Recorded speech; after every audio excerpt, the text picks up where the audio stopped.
Hi, my name is Jen Rulon, and you may know me as Coach Jen. After knocking out 15 Ironman triathlons, I am an everyday, healthy human just like you. In this podcast, we will discuss how to metamorphosize into an everyday, healthy human through healthy physical habits and mindsets, as well as authentic living. Let's transform together in this journey called life and become the best, everyday, healthy human ever. Hello, everybody, and welcome to the Everyday Healthy Human podcast. My name is Jen Rulon, and you may know me as Coach Jen. Today, my guest is Ron Oppenheimer, who I found on Instagram and was very inspired by his athleticism. And if y'all have seen Circus, any type of that acrobatic level of fitness, it's absolutely incredible. And as a triathlete, as a fitness person, I appreciate these human beings that can do these acts, and Ron will say it's a circus act. And if you've ever, like I said, if you've ever seen a show, whether that would be at a Circus Soleil or any type of circus like aerial, silk, their fitness level is way beyond that I can even fathom. So, Ron, thank you so much for joining me today. Thank you so much. I am super duper happy to be here. Thanks. So tell the audience give me like a 1 to 2 minute elevator speech of who you are, and then we'll really dive in. Okay. An elevator speech is who I am. I grew up in Berkeley, California. I'm the youngest of 4 siblings, and I grew up doing both dance and gymnastics. And around 8 years old, accidentally fell into circus. It was kind of a funny story how it happened. My sister was doing gymnastics with me, and we switched gyms. And there wasn't a men's program at the gym we were at. And my mom said, try this circus class until I find you somewhere to do gymnastics. And then it was fun. And then about a year later, I saw 2 different circus shows, one by the Seven Fingers, which is a very big circus company that performs internationally. And then the other one by Cirque du Soleil. And apparently I went to my mom at 9 years old when my brother went off to university crying because I didn't want to go to normal university. I wanted to be a circus artist. That was my decision as a 9-year-old. And I managed to stick with it for another 9 years until I hit 18 and finished high school, and moved to Montreal temporarily to go to the National Circus School there in Montreal. And since then, I've been performing and working internationally as a circus artist. Well, and we sort of talked briefly about this, but I worked at SeaWorld for many years, and I had a lot of friends that I believe a lot of friends were from Montreal, or they went up to they were divers, they were circus. What is the correct term? Circus artist? I think it really depends on the person, to be honest, who you ask, because everyone likes to label themselves differently and some people don't like labels. So right.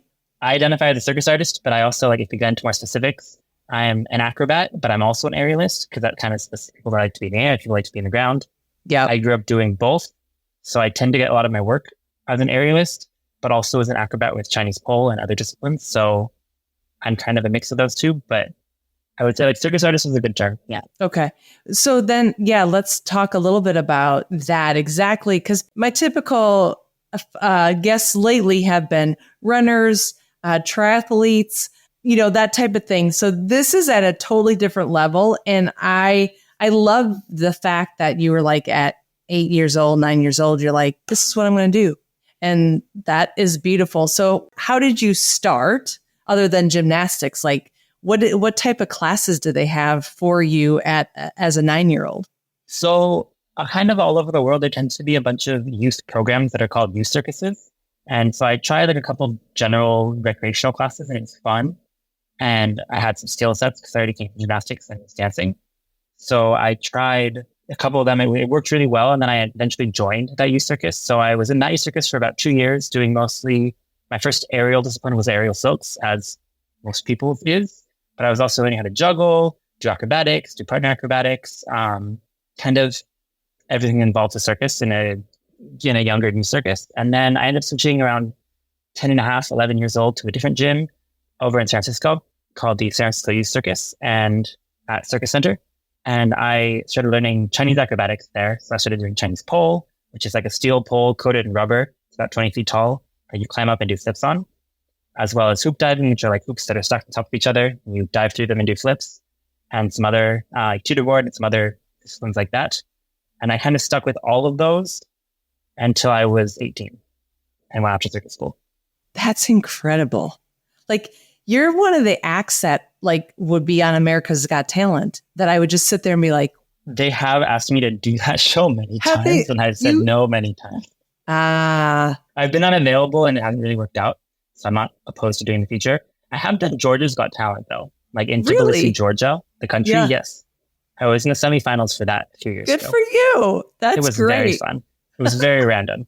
It was very fun. Very random. Yeah, I could totally see that. I was like, and I'd be like cheering you on. I'd be like, oh my God, he's got the show in Vegas, man. He's going to Vegas, like anyways. So I talk about like change and transformation, and like what challenges did you have to overcome to become a circus artist? Like maybe as a child, maybe now, whatever that might be. Was there something specific that really sets you apart from like that challenge, like an injury or whatever? A lot of people told me I was crazy. I was very lucky in the fact that my family never thought I was crazy, which is really good. Beautiful. I had 3 older siblings, so I guess my parents had gotten really chilled at the idea of me doing something really random. The one rule was I had to get into some good universities first before I could drop everything and go be a circus artist, to make sure I had a backup plan, essentially. So there are kind of 2 main challenges. The first one being physically. To become a professional circus artist, you have to like get a bunch of acrobatic skills to a certain degree to be able to start performing and working with it professionally, as well as learning how to grow as an artist, because it's not just sport, it's also sport mixed as an art form. So you have to be able to express yourself and express emotions and stories through your movement. So learning that is also a challenge. Some parts become more naturally to me, some parts come less naturally to me or to others. The other challenge was definitely my own personal knowledge that, like, being the youngest of 4 siblings, all 3 of my siblings, because they grew up in the Bay Area, in San Francisco, went into technology and working in tech. And I love tech as well. Like, I'm currently getting my computer science degree on the side. But the knowledge that, like, if I go to be a circus artist, I'm going to be away from home a lot. And I will still have a wonderful life and I get to see many, many places, which is something I've always wanted to do. But like, I won't be around my family as much. My family is based mostly in the Bay Area and then also over in Israel and Germany. That's where our roots are from. Okay. I had to learn to accept that like I live most of my life on tour, which is really, really fun. But like, I guess I only see my family on breaks. So I guess that was a challenge. And the challenge, we're having to work really hard over many years to get skills high enough to be able to work professionally. Yeah. Do you do type of strength training? Like, what type of routine do you have? Or is it based off of like just the silk and the pole? Like, you'll have to educate me on that because I'm very intrigued by that. That is a great question. The training includes a bunch of things. Typically, when I approach a training for the day, I'll start by, I guess, warming my body up. However, if I do that, either I'll like, if I'm in a gym that has one, I'll hop on elliptical or treadmill or rug, typically just like get my body warmed up. And I'll typically stretch for about 45 minutes to an hour to like actively stretch. Stretching is not just like warming up my splits, but like doing active flexibility, which is kind of a conditioning in a way where you're actively like working your muscles to be able to have strength in your range of motion. And that's required to be able to have extreme extension and have over splits and a bendy back and bendy shoulders and things like that. And then I'll typically do a little bit of core conditioning. And then I'll do some handstands for about 30 minutes, maybe an hour if I'm feeling like it. This is if I'm not doing shows, if I'm just training for myself. And then I'll probably go on to one of the apparatuses I'm training that day, be it Chinese pole, aerial rope, aerial pole, straps, which are things that dangle from the air and you spin in, or just general acrobatics, whatever I'm in the mood to do that day. Or if I have a project coming up on one of those, I'll work on that. I'll kind of train there for an hour or two working on skills. Maybe I'll switch to another one. And then if I have energy after that, I'll probably condition a little bit. Or some days I just decide I'm in the mood to condition because I haven't in a few days. So I usually do conditioning on the apparatus, doing skills at a harder version of the skill. And every once in a while, about once, maybe twice a week, I'll go into an actual like gym within our circus gyms where there's like pull-up bars, things like that. And I'll work out and do push-ups and pull-ups and abs and conditioning like that. In all honesty, I don't really know how to use weights at all. I never really have growing up. We've always worked with body weight, with your own body weight. So, which is incredible. yeah, it's really surprising for people when they hear that. But I have some friends, some people in circus do use weights. I just never have. The disciplines I do, they don't really require it because I don't really throw people. I usually throw myself places. Yep.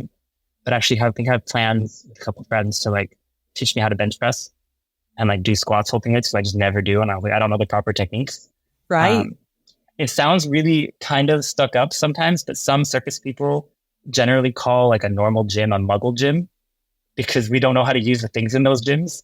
And if we do go to those gyms, we start doing handstands in those gyms and we get weird looks. Oh my God, I love it. If I go into those places, I don't know what any of the machines do. I know how to use a treadmill, an elliptical, a rowing machine. And other than that, I'm just going to like work in the corner on a little mat and stretch and do handstands and push-ups. Like, I don't know what to do. And you'll do handstand push-ups on your, like, as you're walking, and everybody's like, what is he doing? Yeah. People look weirdly at us. Yes, that tends to happen. Because I'm like, this is what I do. Right.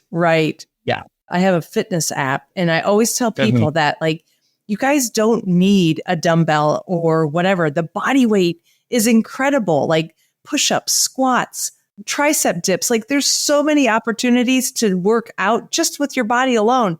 And you're the prime example. That's all I know how to do it on. That's all you know. I would love to do other things as well. It's just weird for me to do the switch. I don't know how. It's so funny because I'm sure people, like when you do go into the gym, people are like, oh my God, what is he doing? He doesn't know what he's doing. And then all of a sudden they would see you out there like at a show doing your, like the fitness level, and they'll be like, oh, okay. Yeah, that's, like it's just that whole gym mentality that it's like, oh, he's not under a bar, It's one of my favorite things also in the other direction when you have someone who's really, really strong and like a super athletic person, but never done circus before, trying to learn something in circus. Yeah. Because they have the strength for it. And maybe they have body awareness, but it's such a different way of doing it. Like, and now you're going to go upside down and look yourself into this really weird shape and grab over here. And it's just both ways is really fun. For me to be challenged in some ways and for other people to be challenged in the others, it's just a fun way to switch it up. Yeah. And for you can't have the bulk. Like you can't be bulky. Personally, I can't because I'm an aerialist. So I don't want my legs to be too heavy. They're already very, very long because I was born with really long legs. How tall are you? Which is nice. I'm 5'10". Okay. And I usually say I'm like 75% leg. I have to wear like 34 length pants to be able to fit in them well. Unless I want them to be a little cropped, then 32 is okay. So yeah, I don't want my legs to necessarily get bigger because it just makes things harder when I lift them up while I'm in the air. But other people who discipline is, let's say, hand to hand, which means that there's two people stacking on top of each other, balancing and doing flips. The one throwing them, who we call a porter, they can bulk up a bunch and get really strong. That is true. Because even some of your videos, you've teamed up with another gentleman doing silk and pole. Like that's got to be tough mentally, like because you're working with somebody else. It's not just you. And do you guys talk amongst each other? Do you practice? I mean, obviously you practice, but do you put together a routine first and then jump on the pole? That's a really good question, actually. So I think what you're referring to is I have a couple of videos on my Instagram of me doing aerial straps in a duo with one of my really good friends. Yes. His name is Tim.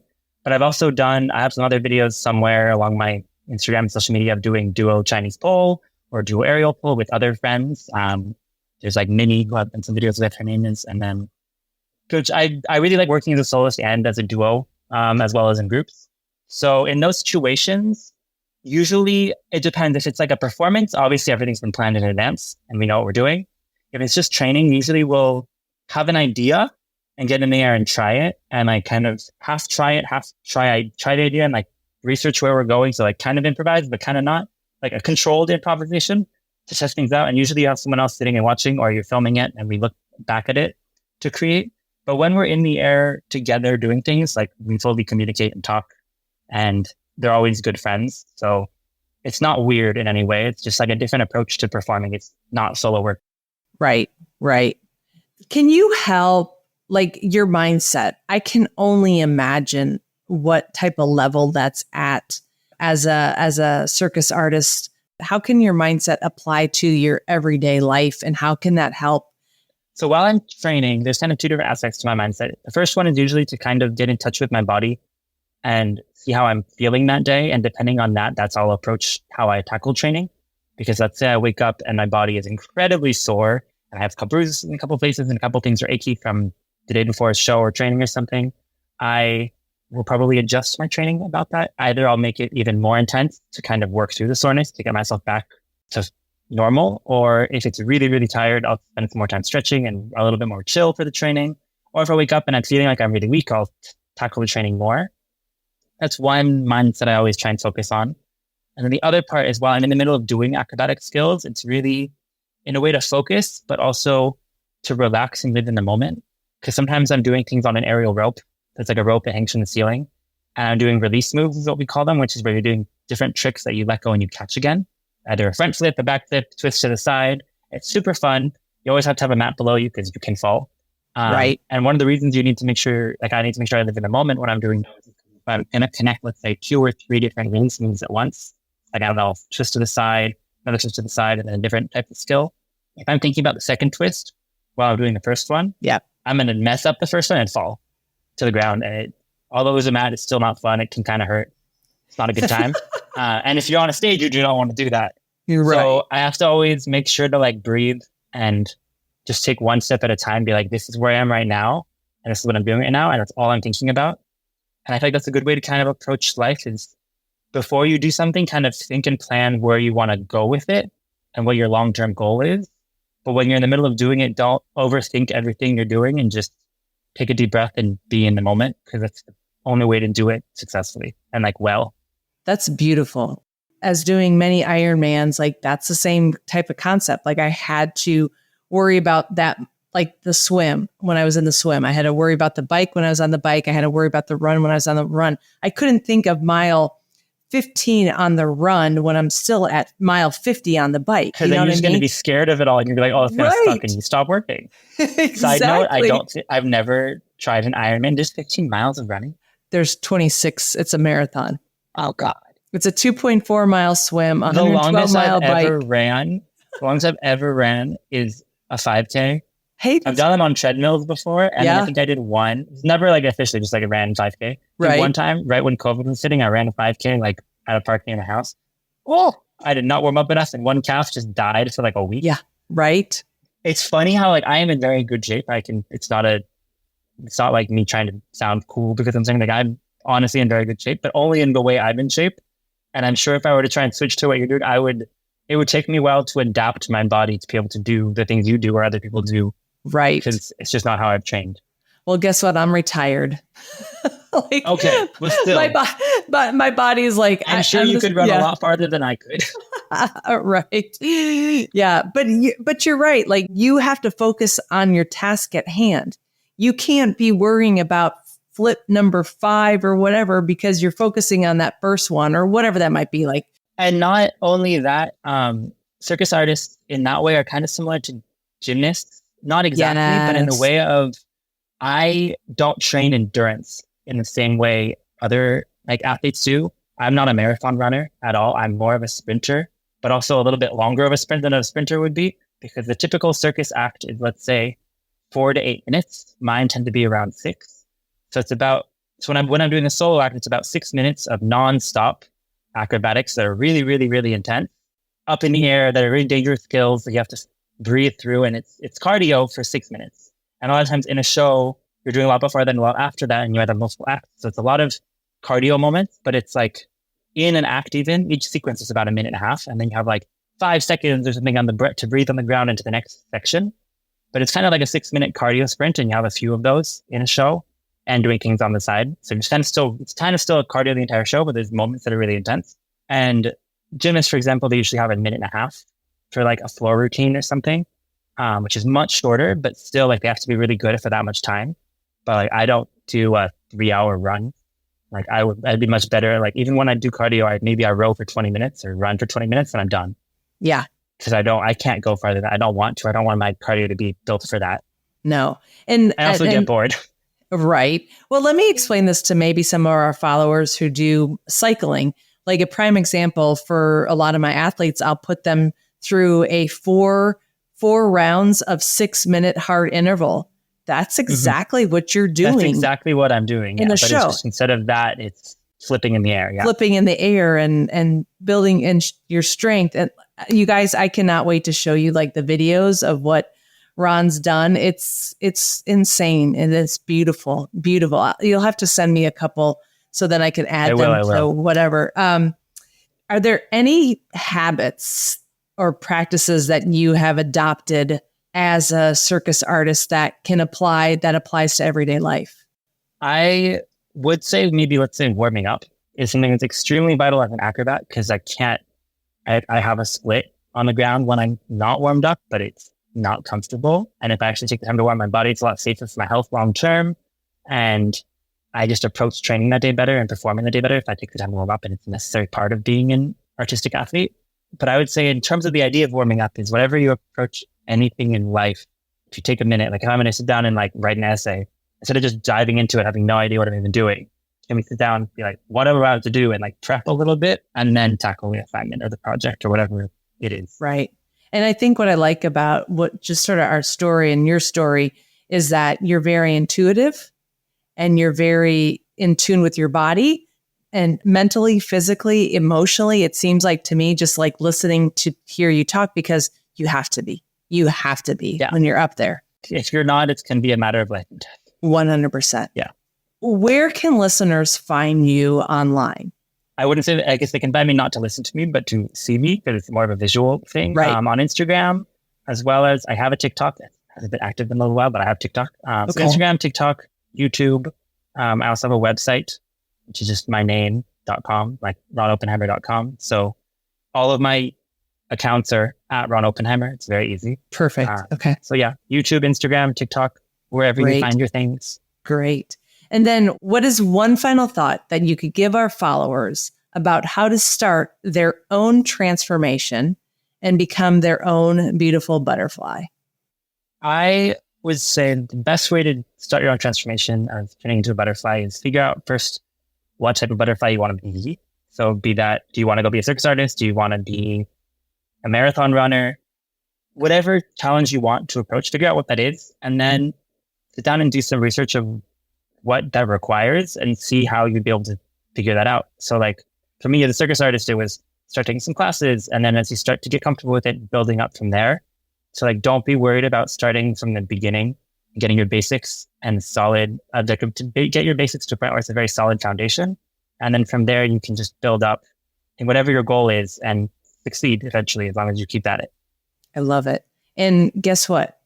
Even if you're 29, 49, 59, and you want to jump into the circus world and that's what you want to do, that's what you wanted to do, then do it. Completely. I mean, I'm 25 now, and I guess I started circus as an 8-year-old and did stuff before that. So I'm one of the few that started very, very young. There's not that many that start that age or earlier even. One of my best friends found circus when she was 16. I have other friends that found circus at 25 or at 28, and some of them work with Cirque du Soleil. Like there's friends that you can start at any age, and you can still find a way to be successful to the PowerPoint you want to be and still enjoy it. Agree. Because what is success if it's not just having fun? I love that.